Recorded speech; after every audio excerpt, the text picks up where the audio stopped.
agency to talk to and inquire about that is the Department of Transportation. No? Ito.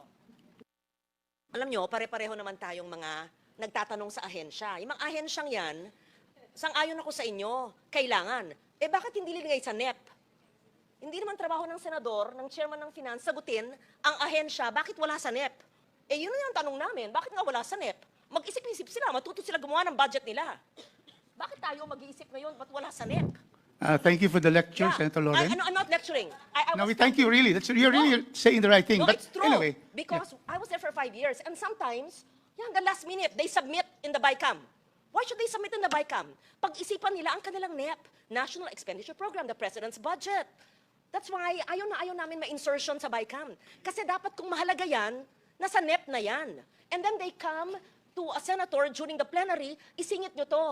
Ayaw namin. Okay, we amend, but there's only limited fiscal space. And then now, a veteran congressman asks the first-term chair of the Finance Committee, why is it not there? I'm sorry, I have to answer for him. Of course, he can very much answer that, but if it's not in the NEP, what do we do, right? I also agree with Senator Ligarda and the chair. So therefore, I think Secretary Banoy Lopez is listening to us now. The suggestion of our senator is probably in the next cycle for 2027, we should be able to have that. If I may add, after this, let's organize the oversight committee so that walang masama, we are consulted when they do their NEP. Masama ba yun? Hindi. Kasi lahat ng output natin, sabi natin, bakit ang DND puro infra, ba't kulang sa ganito? So, example yung DND, bakit ito, wala yung Mindanao Rail? Agree kami dyan. Ano mang priorities nila, di ba? Kaya hearing tayo ng hearing. Gawa tayo ng monthly oversight committee ng bicameral. Tanungin nyo yan, kaagad. Sang-ayon ako dyan. I agree again with Senator Ligarda. So, in fact, in the budget hearing of the DOTR in the House, there was a commitment of Secretary Lopez that there will be a roadshow precisely to get funders for the two railway phase 1 and 2, so that we can already, once there is a roadshow and there is a funder, then that's the time we can include. So I would just like to seek the support of all the senators and all the congressmen that the oversight will be created, and we would wish that DOTR would really go into the roadshow for these two projects, so that for the first time, Mindanao will have the two railway systems. So again, my thanks to Senator Gatchalian and Chairman Gatchalian and Chairman Mika Swansing for taking this up, the possibility already of the DOTR, probably in the budget of 2027, already include amounts, once we have funders already, for these two vital, important projects for Mindanao, the railway system. Thank you so much, Chairman. Well, I will try to answer as much as I can, but there are a lot of information that the agency the agency can answer more appropriately. No? But I think as far as I know, it's a question of funder. No? Yun ang problema po. Yes, Mr. Mr. Chairman, Yes. Mr. Chairman. We'll recognize Senator Aimee first. Yes, and then- thank you very much. I think this has to do with railways as well. I noticed two FAPs that have been reduced quite severely. Both the Metro Manila Subway project at 45 billion under the NEP has been reduced under the Senate for 25 billion. In the same manner, the North-South Commuter Railway at 76 billion in the NEP has been reduced to 37. My question is, are the amounts indicated in the NEP the minimum payments for our counterpart? Yes, Senator Aimee. In fact, we received a letter dated December 1, 2025. Let me just read it. Considering the remaining unobligated funds under the current FAPs and in line with our urgent priorities of the national government to further boost economic growth and social equity, we would like to respectfully inform the Senate of the possibility of reclassifying 34 billion out of the total loan proceeds allocation in our fiscal year 2026 proposed budget to the unprogrammed appropriations to support various priorities of national government. This adjustment will ensure more efficient use of available resources and present a timely opportunity to put existing resources to work where they are needed most. And we were also looking at the utilization rate of these two projects. The average, for example, in 2024, the utilization rate of the North-South Commuter Railway is only 23%. And the Metro Manila Subway is only 17%. Mr. President, Senator Amy. So definitely the amounts allocated are not being utilized. So that's why they sent us a letter so that we can consider this. Yes, the concern, of course, is that, firstly, the cost to the public has been measured many, many times by the World Bank, by JICA, and they run into billions every day, as well as, of course, the handling cost, because those are billions too. And finally, the reputational damage to the Philippines, because we don't pay our debts. So my problem is shunting the loan counterparts for foreign assisted projects towards the AND program really is not the solution. I think perhaps the solution is more efficient absorption and implementation of the projects. If we are at 23 and 17%, surely the solution is to renegotiate the loan and start from scratch rather than constantly paying handling costs and being indebted for who knows how much, immeasurable in terms of reputation. Actually, in the past 5 years, the North-South Commuter Railway, the average utilization is only 33%. And the Metro Manila Subway is only 36%.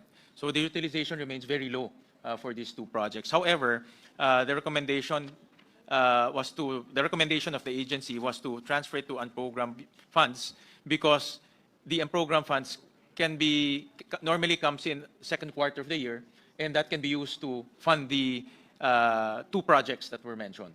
Ganun pa man, hindi po solusyon yun. Kasi alam naman natin, kapag unprogram, ala-chamba yan, hindi naman sigurado na may savings. Ano? Kaya't itong mga project na ito, inaasam-asam ng ating mga kababayan na hirap na sa traffic, lalo na ngayon, tag-ulan, plus Christmas pa, talaga naman oras-oras na nawawalda sa traffic. Ito na lang talaga ang solusyon. Sana maisip natin kung paano gagawin to dahil kailangan na talaga ang public transport dito sa Metro Manila at sa North-South commuter railway areas. So, yung pag-aawas at paglilipat ng budget sa unprogram para sa akin ay hindi tunay na solusyon. Yung program ho na later on pagpunta ho natin sa program, makikita ho natin na kumonti po yung mga items ho doon at dahil po kumonti, yung allocation po sa mga foreign assisted mas lumaki. No? So yun po ang ginawa ho natin para po magamit po yung program sa mga foreign assisted projects po. Opo, ipagpaumanin ninyo pero sa ganitong panahon na sunod-sunod ang bagyo, lindol at iba pa, talagang hindi ako maasa na marami po tayong savings. Although, syempre, kinikilala naman natin na malaki na ang binawas sa unprogram. Maraming salamat. Mr. Chairman. Minority Leader Marcelino Lebanon. Madam Chair, thank you. I would like to go back to the earlier suggestion of Senator Legarda on creating a joint bicameral conference committee oversight committee so that we can exercise oversight monthly on the proposed budget and even go back to the expenditure of government. Napaka-importante po ito dahil kahit yung Mindanao Rail, hindi na naitutuloy, malaki ng ginasto natin. Mayroon din tayong Leyte Samar Rail which will connect Luzon and Mindanao.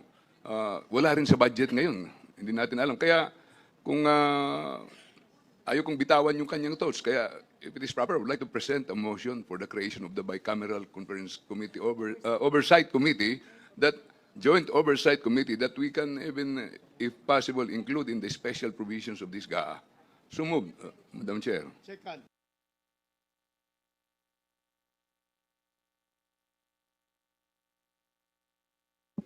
Senmin, if I may respond, perhaps this is I would have to check if this is the proper forum for us to act on that motion. So we may It can be added. we would still need to explore that if you would give me and Senator Win the time to explore the rules as of now as to which forum is the correct forum for that motion. In fact, I would suggest to Chair Mika to immediately create the Joint Congressional Oversight Committee on Public Expenditures. This is a built-in oversight committee for the Committee on Finance and the Committee on Appropriations to conduct oversight on all the expenditures and, of course, those items that are not being spent as well. No? So we can constitute that early next year. Yes, I would be very much supportive to convening that. We will act on that motion, Maino, if you could give Senwin and I the opportunity to figure out the mechanics, the procedures that we would have to follow to convene the said joint oversight committee, joint between the House and the Senate. Gladly, Madam Chair. Yes, that is really a great idea. We want to exercise stronger oversight over the implementation of the 2026 budget, and us convening that joint committee would actually do a big part in for us to be able to operationalize that. We'll get back to you po, Maino, and we'll get back, of course, to all of the BICAM conferees as to the next step forward as we convene that committee. Madam Chair. Representative Albert Garcia. Thank you, Madam Chair, Mr. Chair.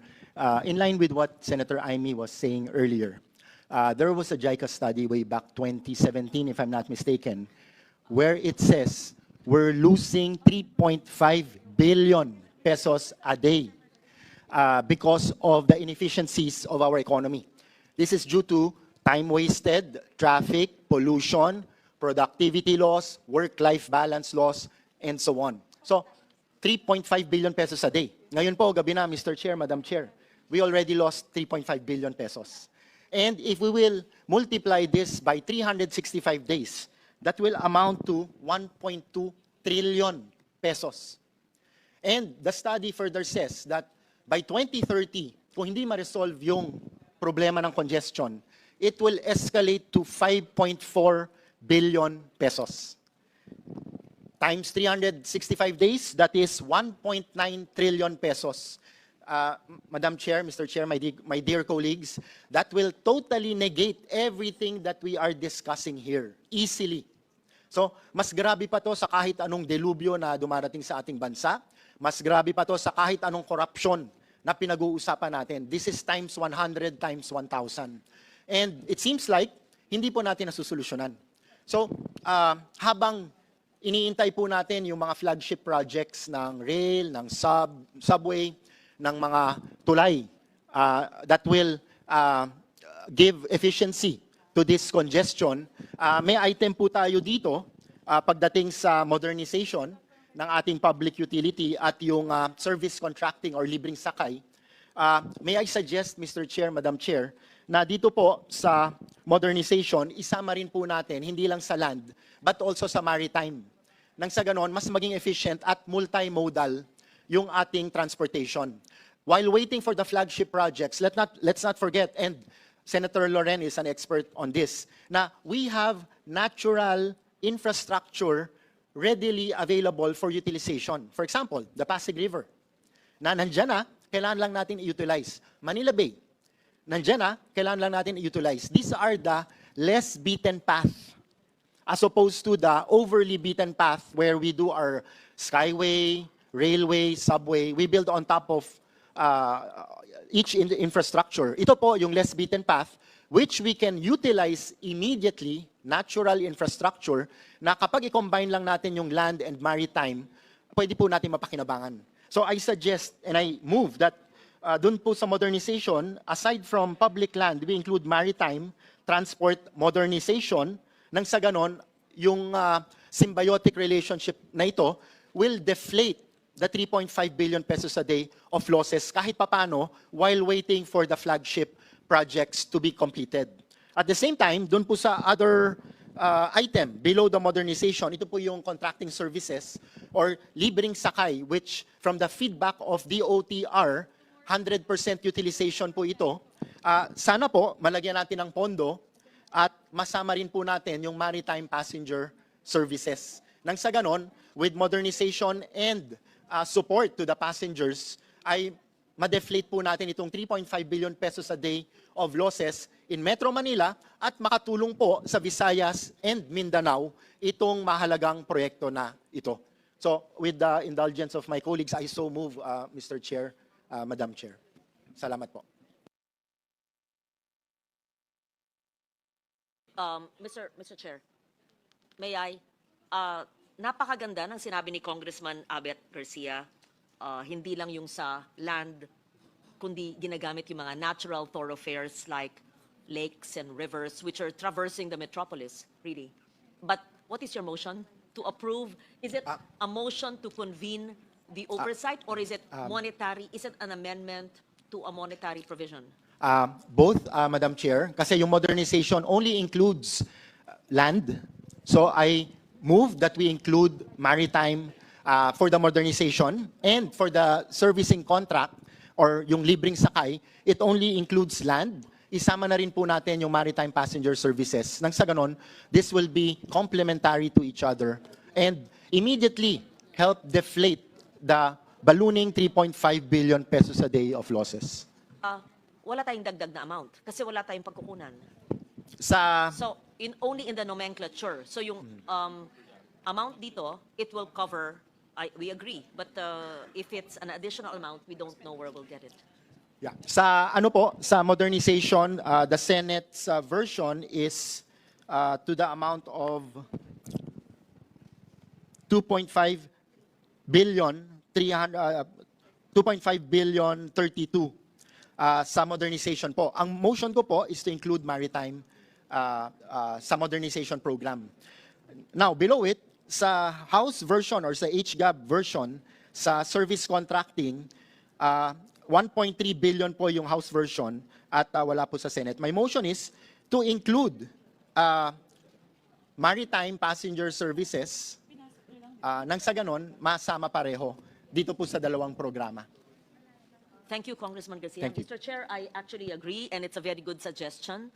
And I hope that first, I appreciate the House's reiteration of the convening of the Oversight Committee, but second, to also include in those provisions mentioned by Congressman Garcia, maritime. Yes, and I hope maritime can be understood as not just not maritime open sea, but even inland rivers and Yes, bays. ferry services, Ferry yeah. services, yes. Yes. Yes. I don't know what the others in the BICAM panel, but I agree with the suggestion.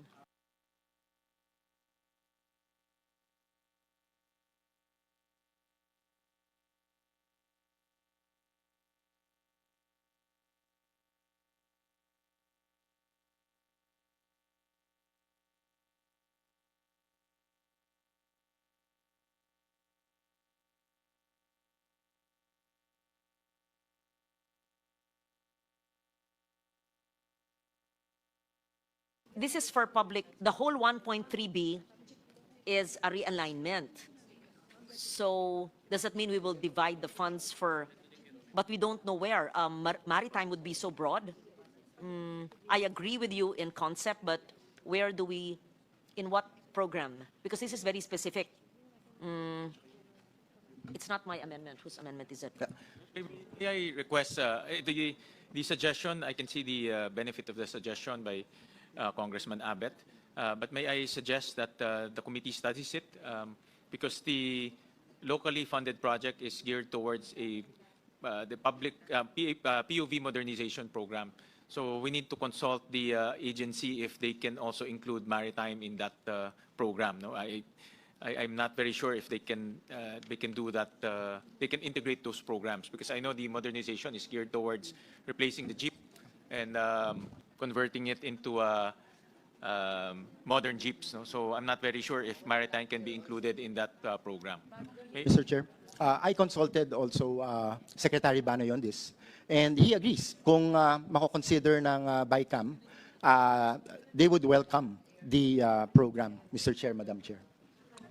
Ang tanong ko po siguro, one, we are creating a separate PAP for that because you're already adding maritime there. Second, would the amount be sufficient? Kasi ngayon po 1.3 billion lang eh. So that includes your PUV and maritime sharing the same 1.3 billion. And that 1.3 billion has already been realigned to the Public Transport Modernization Program. Siguro po ang tanong ko yung pareho sa tanong ni Senator Lauren kanina, ibabalik ba ulit? So tatanggalin ulit sa Public Transportation Modernization Program tapos yung 1.3 na yon, yun yung combined for the PUV and the maritime? Kung wala na pong fiscal space, Madam Chair, Mr. Chair, pwede po nating i-divide yung dun sa modernization para magkapondo rin yung contracting services and let us include maritime on both. Nang sa ganon, magkaroon ng symbiotic relationship at mas maging efficient yung ating transport services while waiting for the flagship projects ng rail, subway, skyway, and bridges. Yes, Mr. Chair, with all due respect and recognizing the good intent of Representative Garcia, yung modernization, hindi naman na saklaw lamang lupa, andun modernization. Pag linagyan natin ng maritime, kailangan dadagdagan rin natin ng underground kasi yung subway. Kailangan lalagyan din natin ng overhead kasi yung LRT. Pagkatapos may air din. Nagiging komplikado po. Siguro mas maigi, iwanan na yung modernization with a clear understanding na sakop nga lahat.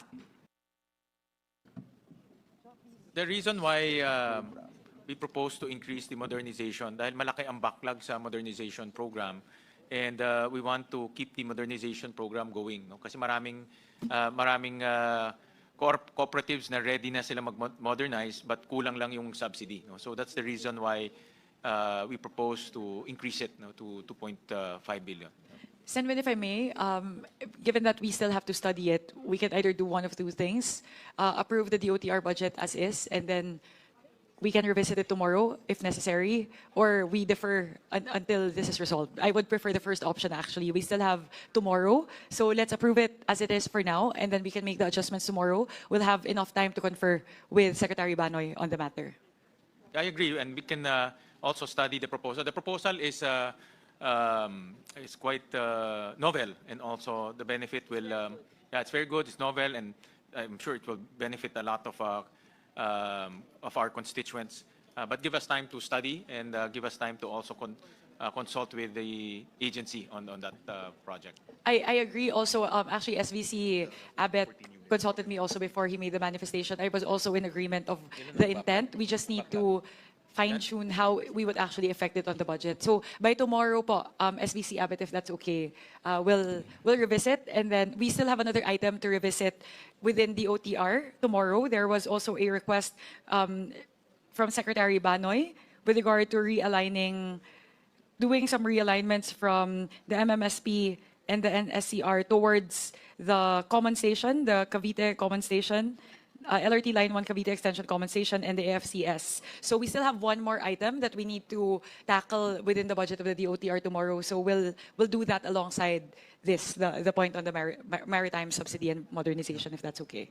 Point of information lang po. Napansin ko lang, yung sa, tama ba yung nakikita ko? Yung Katbalogan ba yan? Let's just go back. Dahil yung Camiguin Airport, magkano ba ang inalat ng Senate?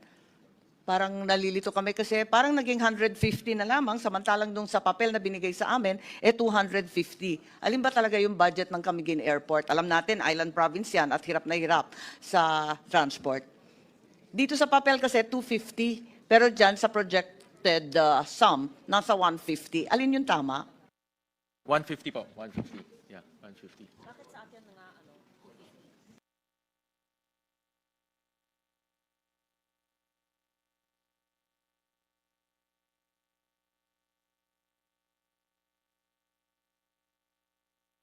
Hindi ko alam eh.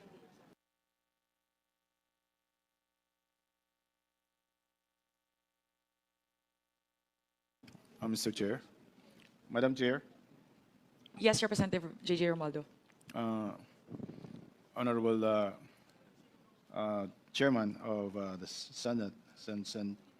Sherwin, may I appeal that maski lang po 200 to, if it's okay.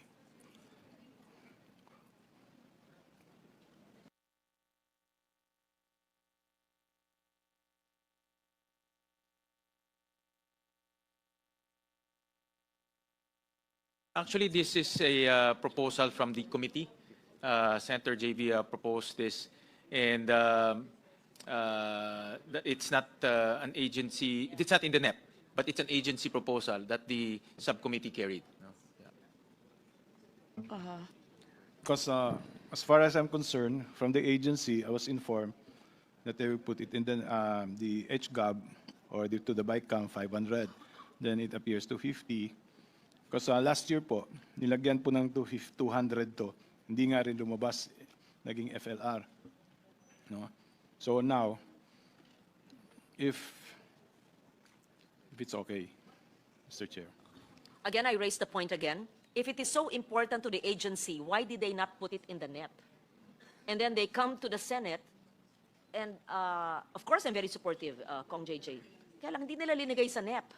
Can I have a 1-minute suspension, Mr. Yeah, Chair? let me just say, and if it's in the GAA 2025 na FLR, then we ask DBM to release it. Yeah, magkano yung na FLR dyan? Oh, tapos hindi sila maglagay sa NEP. Ano bang ahensya yan? Bakit sila ganun? May pondo pa sila Yeah, dahil so na meron FLR. na FLR, ang way forward dyan, iparelease yung FLR na yan. Yeah. Kasi makikerry. Nandyan yan eh. Oh, para tapos itong Senado nagpasok nito, hindi man nila sasabihin nila priority nila pero hindi lagay sa NEP tapos sa Senado pupunta. It's not even in the HGAB and there's a congressman from Camiguin. So it really baffles me. Ba't ganito? That's why these agencies have to learn. Yes, Mr. Chair, marami naman po tayong linalagay talaga sa NEP, sa BICAM na wala naman dito sa NEP. Pero nagtataka ako kasi yung nasa papel at yung nasa projected image, iba-iba yung number. Alin ba talaga yung number? Halimbawa sa Navotas, feeder route, sabi 800 dito sa papel na pinamigay, andyan 200 na lamang. Bicol Airport, 500, naging 150 na lamang. Tapos yung Daet, 250, naging 150. Tapos yung Camiguin nga, tulad ng sinabi natin, at yung Katbalogan, dati 300, ngayon 200 na lamang dyan sa projected image. Alin po yung tama at bakit nagkakaganito? Yun po yung mga, tinignan din ho natin yung utilization, then we also consulted with the agencies. Ang kailangan po is to jumpstart the project. Wala ho siya sa NEP, wala rin ho siya sa GAB, but linagay ho ng Senate para po to jumpstart the project. No? So, we consulted along the way kung ano pa yung amounts or minimum amounts to jumpstart the project. So ito yung mga amounts na recommended po. So but in other words, matutuloy po yung project. And these are Senate interventions, no? So that matuloy po yung project. May mga cases katulad ng Camiguin po na may pondo na FLR lang. No? So matutuloy rin siya in 2026. No? So, ang sinasabi natin, Chair, yung mga tamang number, yung nakikita natin, eto, yung nakaproject, itong pinamigay, mali? Tama ba yun? Kasi mali itong nakasulat sa amin. Ito po yung recommended amounts. Okay, Yun po yung tapos recommended amounts. meron rin dito na hindi ko na nakita dyan, yung Rail Transport Program Light Rail, LRT Line 1, Passenger Subsidy, walang nakasulat dyan, samantalang dito sa papel na pinamigay sa amin, nasa 3.6 billion. Alin ba yung tama? Madam, Mr. Chair,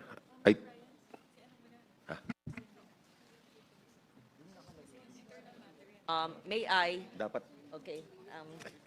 Samantalang blanco kasi dyan. Oo. Mr. Chair, nangyayari talaga ito. Pati nung panahon ko noon, iba yung third reading version, iba yung sa BICAM. Kasi what we are holding here in our hard copy is what we approved on third reading.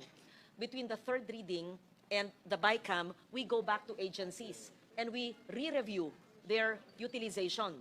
And this agency is notorious for not using their funds. Not only this agency now, but since Aquino administration, I remember that was my complaint from 2012, my secretary si Abaya, they would not use their funds. So, these cuts from the hard copy we have on the third reading, I'm not the vice chair of this, I'm just trying to defend the chair and the vice chair kung sino naglagay. There was a slight reduction because they still have their unutilized from GAA 2025. That's what I imagine would be the reason, right? Mr. Chair, there's an appeal of a fellow member. The final reading of the Senate has 250, and there's a request for 200. I think I would move that we have, instead of the middle ground is 250, it became 150. So Congressman JJ of the Island Paradise of Camiguin would wish that we have at least 200. So I would move that we approve that request. We'll have a minute suspension, Mr. President.